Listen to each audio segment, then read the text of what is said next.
Manchester test के तीसरे दिन इंग्लैंड मजबूत स्थिति में पहुंच गया है।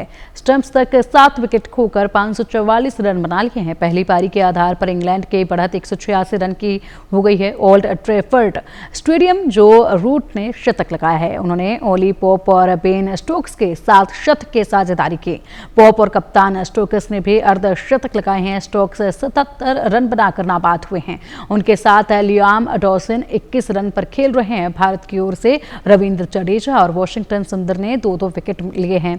आज चौथे दिन का खेल दोपहर 3:30 बजे शुरू हो जाएगा। भारत पर सभी की निगाहें टिकी हुई हैं। उम्मीदें टिकी हुई हैं कि आज यहां पर भारतीय खिलाड़ियों की तरफ से एक बेहतरीन प्रदर्शन देखा जाए, जिसके चलते कुछ बढ़त मिले, जिसके चलते कुछ राहत मैच को लेकर महसूस की जा सके। और चलिए इसी पर हमारे स्पोर्ट्स एडिटर मनोज जोशी जी का रुख करेंगे। मनोज जी, क्या कुछ उम्मीदें आज के मैच को लेकर लग रही हैं, क्योंकि आज का मैच बेहद ज़्यादा महत्वपूर्ण है। ऐसे में खिलाड़ियों से पूरी उम्मीदें जो हैं इस वक्त बनी हुई हैं फैंस की।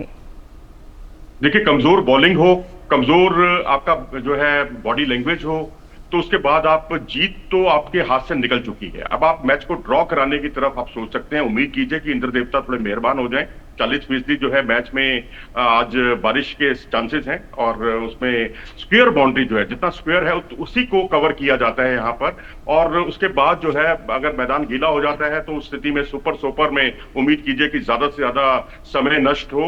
बस यही चीजें आपको बचा सकती हैं, क्योंकि जिस तरह से स्टुअर्ट ब्रॉड ने आपको आपके पोल खोली है भारतीय टीम की, उन्होंने कहा कि 358 का स्कोर कोई एट पार स्कोर था, बुरा स्कोर नहीं था। लेकिन उसका बचाव करने में यदि आप डाउन दी लेग साइड अगर अपने अटैक को केंद्रित करेंगे तो फिर उससे मुश्किलें खड़ी होंगी ही, क्योंकि हमारे जो मेन स्ट्राइक बॉलर हैं बुमराह और सिराज, वो भी मिडिल और लेग स्टंप के अटैक तक ही पूरी तरह से सीमित थे।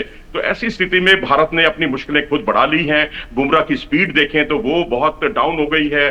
सिराज को देखें तो उन पर भी बहुत ज्यादा थकान का असर लग रहा है। दोनों डाउन दी लेग साइड गेंदबाजी कर रहे हैं। अंशुल काम्बोज और शार्दुल ठाकुर से अगर आप 122 से 128 किलोमीटर प्रति घंटे की रफ्तार से गेंदबाजी करते हुए अगर आप देख रहे हैं तो आप उनसे क्या उम्मीद करेंगे। और वहीं जो ब्रॉड ने जो बात कही है कि जिस तरह से भारत की बॉलिंग है ये बिल्कुल अनएक्सेप्टेबल है, ये बहुत बड़ा कमेंट है। स्टुअर्ट ब्रॉड एक लीजेंड है।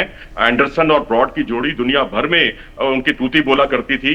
तो मैं समझता हूं कि यहां जिस तरह से कप्तानी पर भी कई तरह के सवाल उठ रहे हैं, क्योंकि आप वाशिंगटन सुंदर को 68 ओवर के बाद गेंदबाजी के लिए कैसे ला सकते हैं। एक ऐसा बॉलर जिसने पिछले मैच में तहलका मचा दिया था और एक हारे हुए मैच में वो वापस ले आए थे भारतीय टीम को। ठीक है, भारत मैच को बचा नहीं पाया, वो अन्य कारण थे, लेकिन वाशिंगटन सुंदर की जो ड्रिफ्ट होती गेंदें हैं, हवा में ड्रिफ्ट जो है वो गजब का उनके पास एसेट है। उस पर या तो कप्तान का भरोसा ही नहीं है, और कई बार तो ऐसा भी लगता है कि गौतम गंभीर और शुभमन गिल जो है एक पेज पर काम ही नहीं कर रहे हैं। और इसके अलावा यूटिलिटी प्लेयर का जो आपका माइंडसेट है वो आपका व्हाइट बॉल क्रिकेट में तो चल सकता है, लेकिन रेड बॉल क्रिकेट में नहीं चल सकता। इस बात को गौतम गंभीर को समझ लेना चाहिए।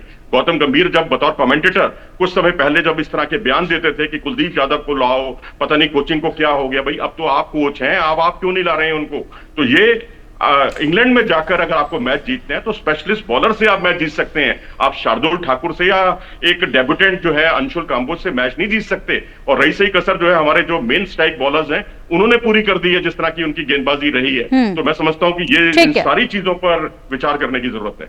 ठीक है मनोज जी, बहुत शुक्रिया आपका इन तमाम जानकारियों के लिए।